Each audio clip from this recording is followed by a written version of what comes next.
A gente tinha visto lá com o Cleia, né, que o ideal é resgatar essa gênese da obra, né? O que é isso? Seria o olhar do pintor, é muito assim, né? Quando ele olha uma obra, ele logo indaga ali qual é a ideia plástica, né? Qual é a ideia matriz. Não é uma ideia pronta e acabada, não, tá? Mas é um sentido geral da composição. No caso da gravura do Rembrandt, por exemplo, seria aquele triângulo de luz, e ele foi tateando ali, alimentando aquilo com ritmos e contrarritmos que fortaleciam ou negavam, contraditavam aquela ideia inicial. Isso faz parte da natureza do processo e é inerente à própria vida, né? Essas contradições internas é importante que alimentem a imagem para não ficar aquela coisa muito amarradinha, muito racional, né? Nada pior do que aquelas caras que vou fazer um retrato de uma família lá, bota o cara em pé, a mulher sentada aqui, aí para fechar um triângulo bota um cachorrinho do lado. Aí, pô, legal, tá equilibrado, montou uma composição ali, tem uma estrutura e tal, mas você bate o olho, legal, entendi. Aí você vai olhar outra coisa, né?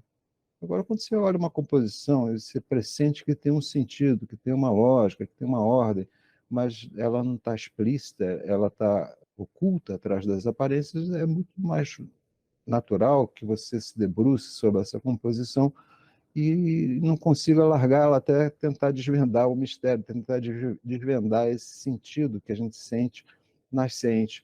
Então, são composições muito mais interessantes quando elas são alimentadas por essas contradições internas.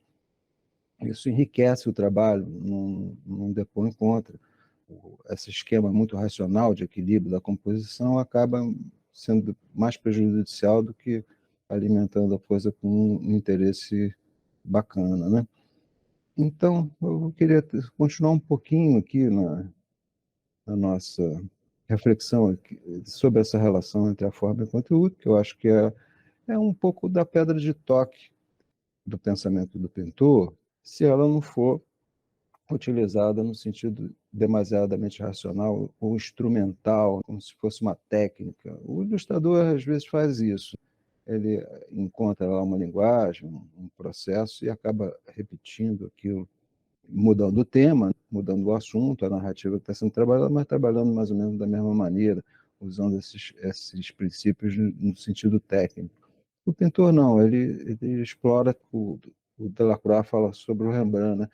Ele explora, ele tem esse sentido, esse norte que orienta o nascimento e o desdobramento da composição, mas durante o processo ele continua tateando, alimentando de sentidos essa imagem. Isso que diferencia, né? E que faz a gente transcender essa lógica demasiadamente racional e essa dicotomia entre o racional e o emocional, né? Porque a construção e a expressão são uma e a mesma coisa. É isso que, na verdade, eu estou tentando demonstrar aqui. São fundamentos comuns. Então, a seguinte que eu queria mostrar, eu fiz algumas análises dessa relação entre a forma e o conteúdo. E aí, se a gente seguir a indicação do Cle, antes de botar a imagem aqui, vamos imaginar aí, vamos fazer cumprir uma tarefa ali de construir um tema da Anunciação. Também é um tema muito conhecido ali pelas narrativas cristãs, né? A Anunciação é quando o anjo vai lá dizer para Maria que ela vai gerar o Filho de Deus e tal, né? Então, qual seria o ideal? Assim? O que nos vem à mente logo? Como uma forma que poderia traduzir de maneira adequada esse tema? Ora, a gente logo imagina alguma coisa assim, se eu tenho uma forma assim em curva, um C, e tem uma seta ali do outro lado, seria a anunciação, né? Uma força de campo que a gente chama. Forças de campo são forças invisíveis que ocupam o campo visual. Agora, se eu tenho uma seta e um C, é uma boa forma, né? Uma boa ideia plástica inicial, um bom sentido geral da composição, que traduziria esse tema da anunciação, né? A Maria acolhendo ali, através dessa forma, e se encostar, porque senão seria profanação, né? O anjo encostando a mão em Maria seria carnal, né?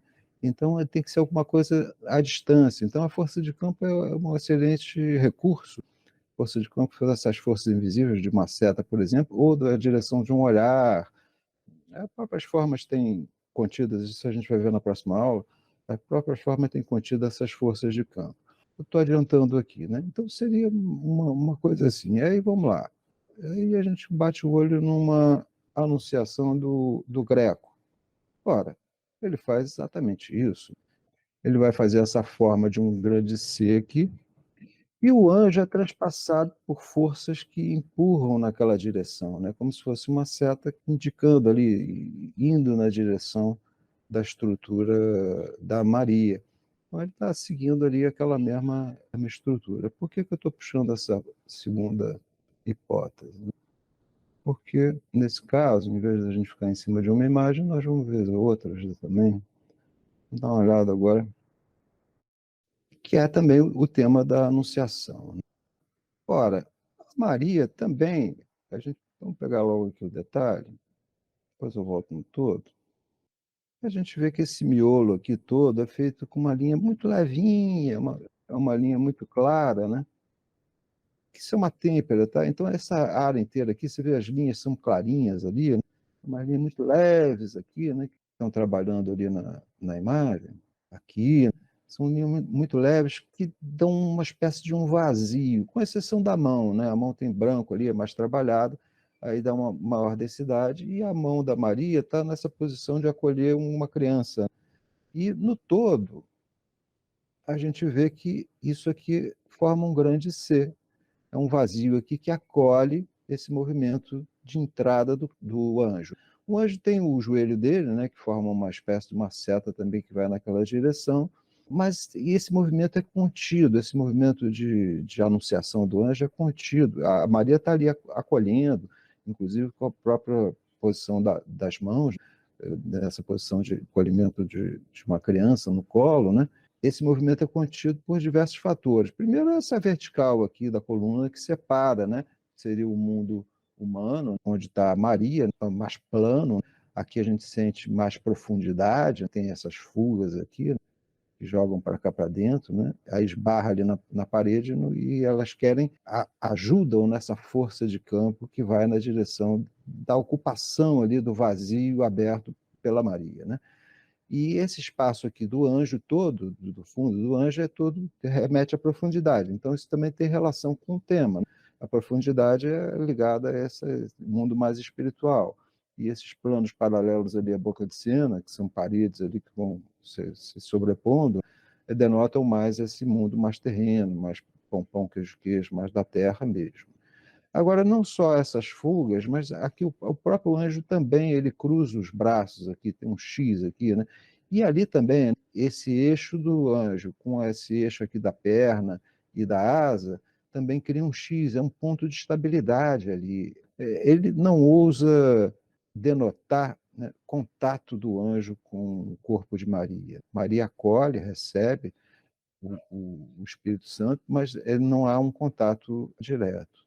Então, são formas, né, na realidade, que o cara vai elaborando ali, que expressam esse tema que a gente estava vendo, que é aquela traduzível ali pelaquela forma de um ser ocupado por uma força visual. Ora, a força aqui tem uma outra, que é a do próprio olhar dos dois, né, que se ligam, o olhar se liga um com o outro ali.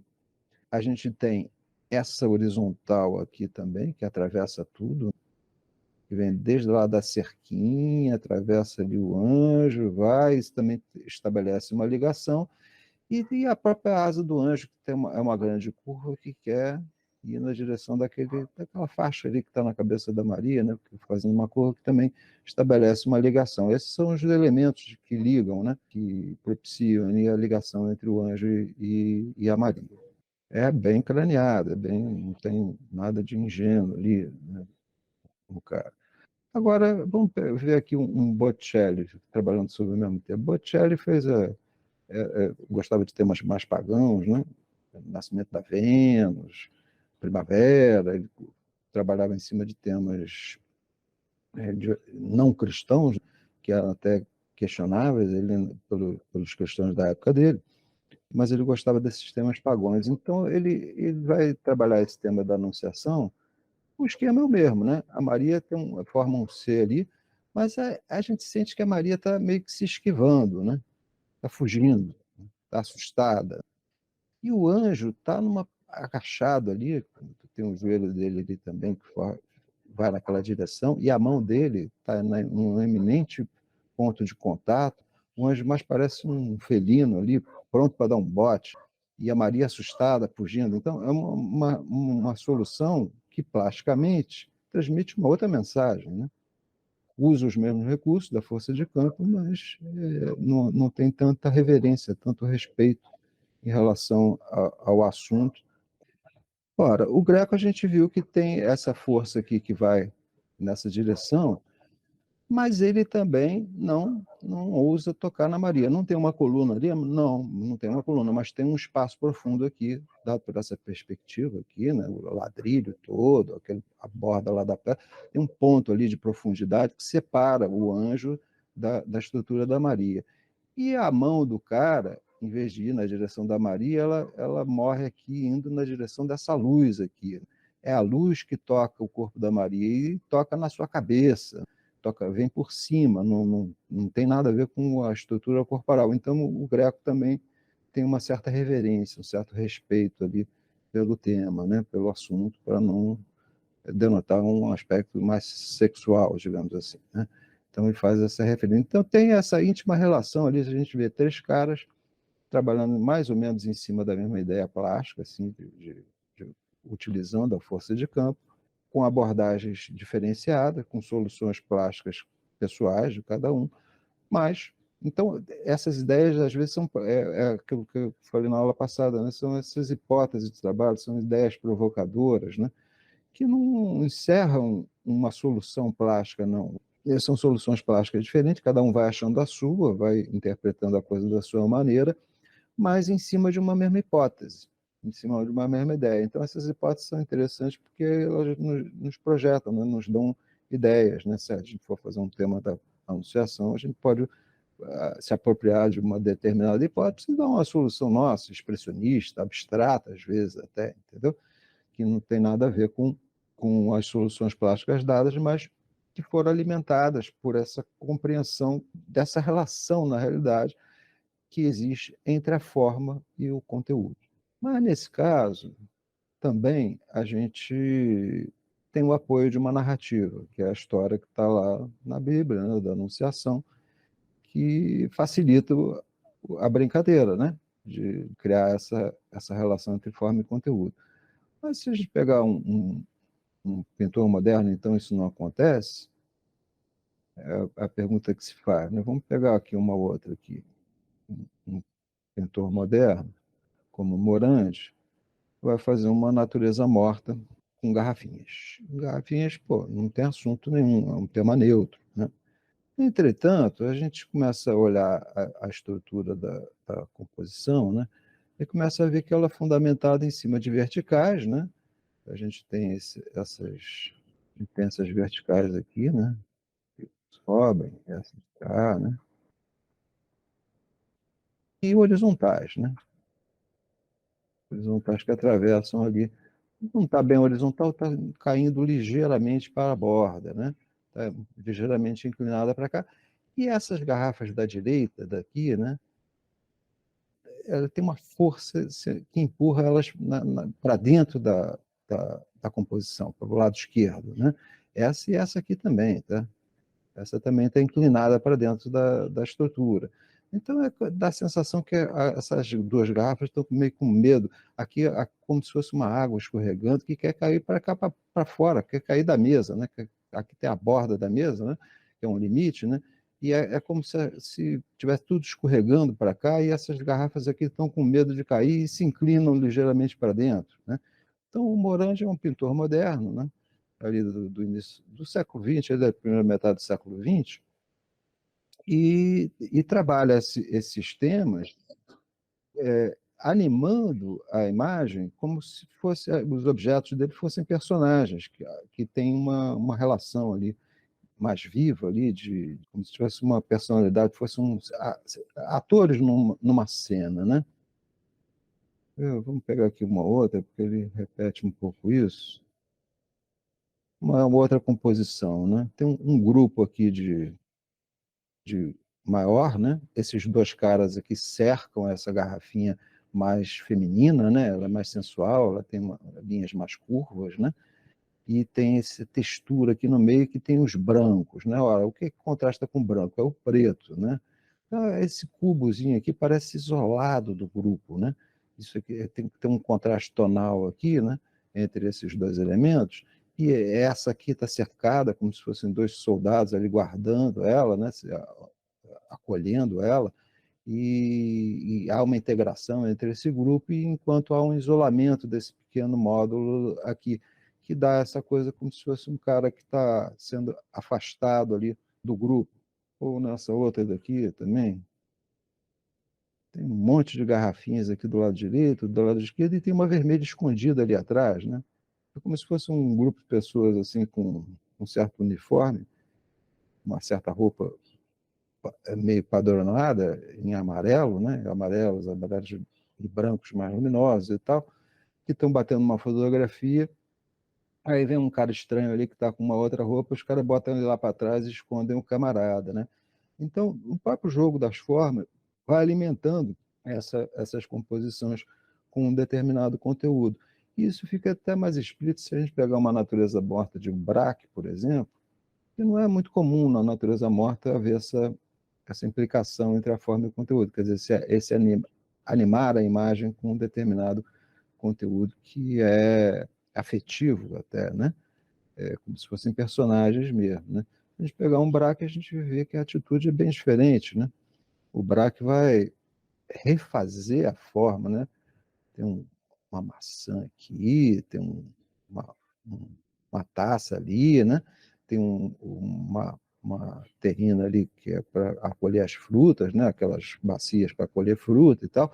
E ele refaz a forma, né? Recria a forma. Enquanto o Morandi tem um certo respeito com o objeto. O jogo dele é outro. O jogo dele é da relação entre os diversos objetos, suas afinidades, suas proximidades, suas empatias, né? De cor e de claro-escuro, né? Ele vai trabalhando isso, então ele não abdica de trabalhar também esse conteúdo mais semântico, né? Da imagem, mesmo sendo um pintor moderno, né?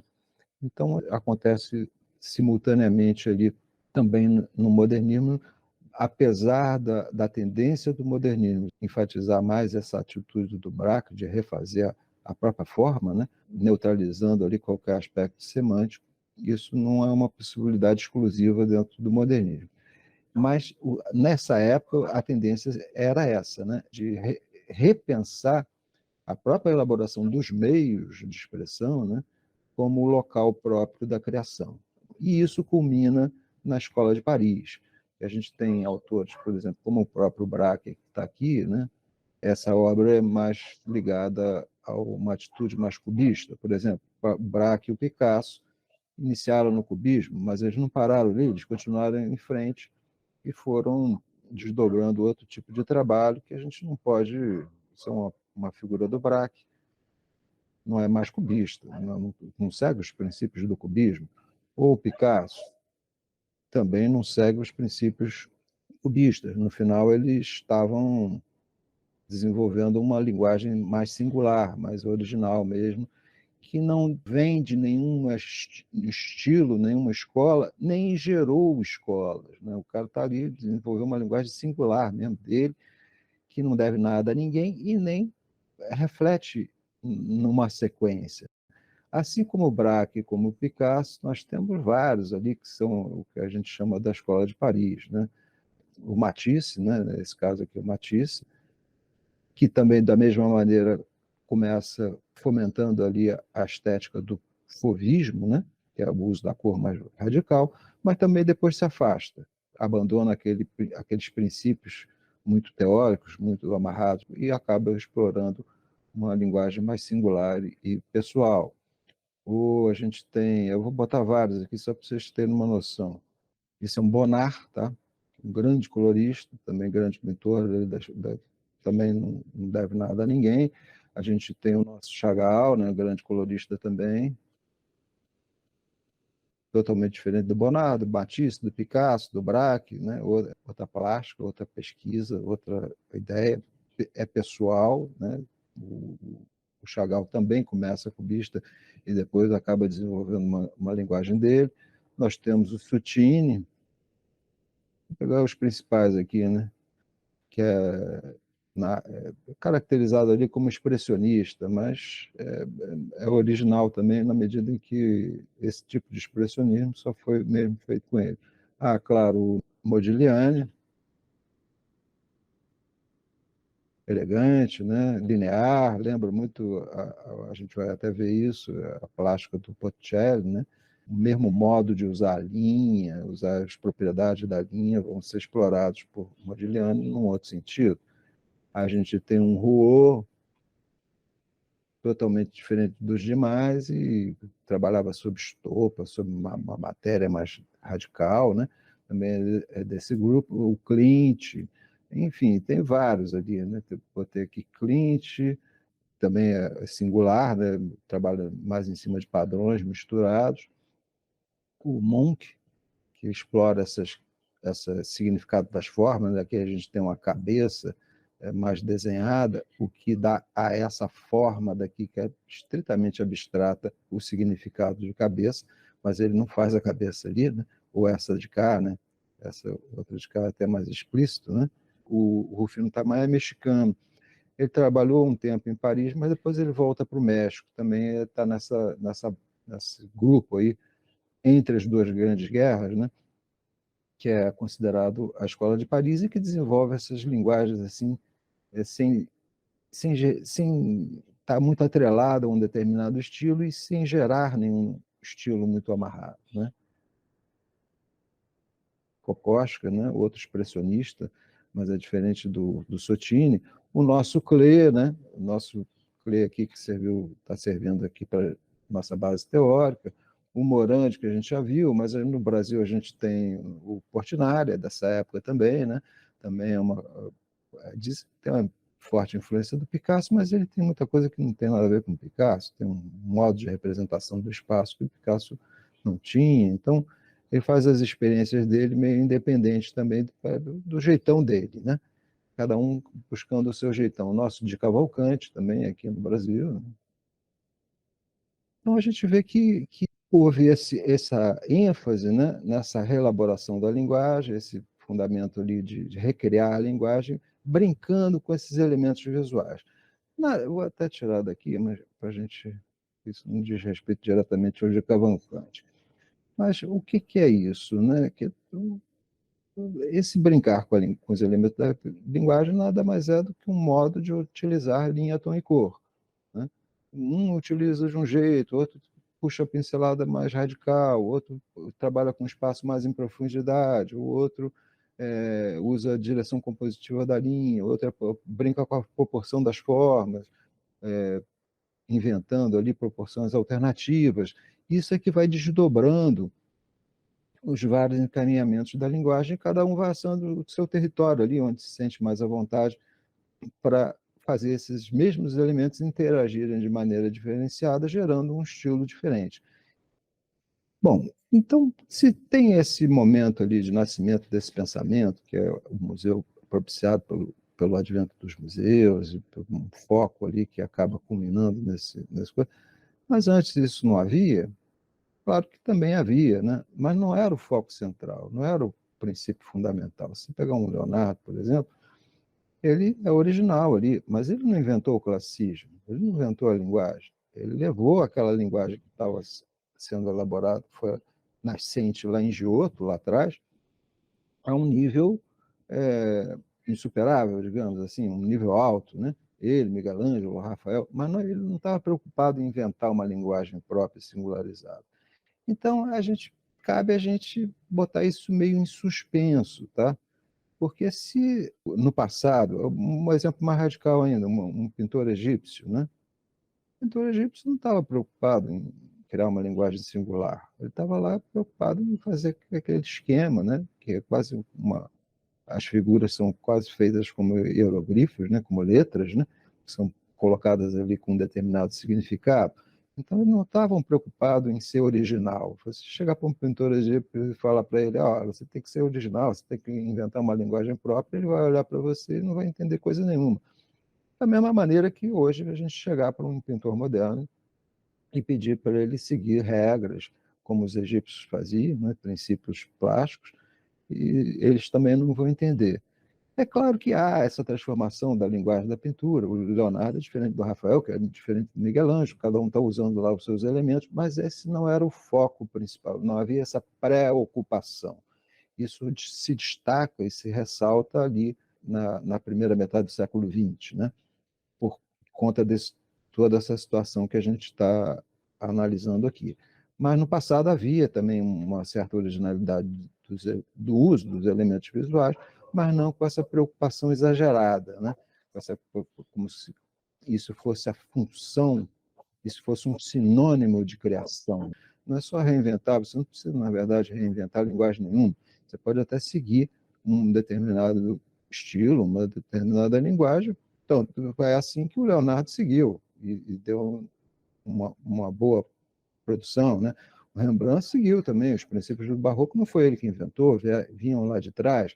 Então, não, na verdade, entrar no jogo com a sua sensibilidade apurada, porque cada um vai ter a sua, né? Vai estar mais afinada ali com uma determinada estética, com um determinado estilo, tentando aproveitar ao máximo isso que você só percebe, né? Que você percebe em mais profundidade do que os outros. Todo mundo vai ter a sua sensibilidade apurada para um determinado aspecto da linguagem. Então, se você for honesto consigo mesmo, você vai elaborar a pesquisa nessa direção, né? Aprofundando a sensibilidade àqueles aspectos da linguagem da pintura. E o estilo é consequência, tá? O estilo singular, originalizado, é natural que ele surja, mas não deve ser uma preocupação do pintor. O Merleau-Ponty tem uma metáfora bacana sobre isso, ele vai falar do caminhar de um amigo, né? Que você reconhece o caminhar de um amigo a metros e metros de distância, andando de costas, e você reconhece o seu amigo pelo jeito dele andar, né? É uma pessoa que você conhece e reconhece o estilo que ele anda, né? É o jeito que ele anda. Mas agora, quando o cara começa, vou inventar um estilo pessoal de andar, aí vira o cara que é o afetado, né? É a afetação, o cara está deliberadamente querendo ser estiloso, aí fica aquela coisa artificial, né? O pintor não está preocupado com isso, ele está preocupado em desenvolver o trabalho, em desenvolver a sua pesquisa. E o estilo é natural que ele tenha o seu estilo de andar, seu estilo de caminhar, seu estilo de formular. Isso nasce naturalmente, mas esse não é o foco. O foco é a pesquisa propriamente dita. E a pesquisa propriamente dita é esse alimentar de vigor e de vida, de vitalidade, a construção que vocês vão elaborar e que vocês estão fazendo, né? Tentando fazer sempre esse link, né, entre forma e conteúdo. Como eu falei na aula passada, não é um pensamento separado que eu vou juntar depois. É uma coisa que nasce junta. Não tem receita hoje em dia, infelizmente, não tem um estilo de época latente, que a gente siga, igual no Renascimento, no Barroco, ou em outros momentos mais para trás, né? Era mais tranquilo nesse aspecto. Quando você tem que inventar a sua própria linguagem, é mais complicado, né? Como é que é isso? Como é que eu faço isso? É isso que a gente vai tentar ver. É sempre uma combinação dos elementos fundamentais. Então, a gente vai, na aula que vem, começar com mais objetividade a estudar esses elementos visuais.